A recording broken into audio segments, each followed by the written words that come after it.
வணக்கம். இப்போ நான் சட்டுன்னு ஒரு சிக்கன் கிரேவி செய்ய போகிறேன். அதுக்கு கொஞ்சமாக ஒரு ஸ்பூனு எண்ணெயை ஊற்றிட்டு அதில் கொஞ்சோண்டு பெருஞ்சீரகம், கிராம்பு, பட்டையெல்லாம் போட்டு வெடிக்க வச்சுட்டு மிளகாத்தூள் இருக்குது பாருங்கள், இந்த கறியை போட்டு சிக்கனை போட்டு நல்லா ஒரு வதக்கிட்டு மிளகா பொடி, உப்பு போட்டு மறுபடியும் ஒரு வதக்கி வச்சுருக்கிறேன்.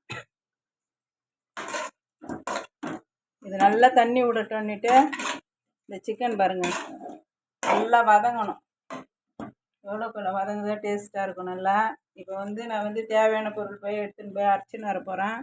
சிக்கன் இதுமாரி கிழிச்சு விட்டு வாங்கின்னு நம்ம சமைச்சோன்னா அதில் நல்லா அந்த லெக் பீஸில் இந்த சாறுலாம் நல்லா அந்த மிளகா பொடி, காரம்லாம் நல்லா உள்ளே போகும். உப்புலாம்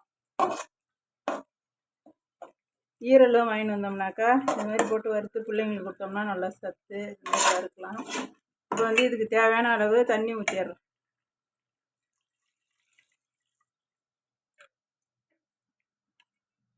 நல்லா மூழ்கிற அளவுக்கு தேவையான அளவு தண்ணி. இப்போ நான் போய் இதுக்கு தேவையான மசாலாலாம் எடுத்துகிட்டு அரைச்சின்னு இதில் ஊற்ற போகிறேன்.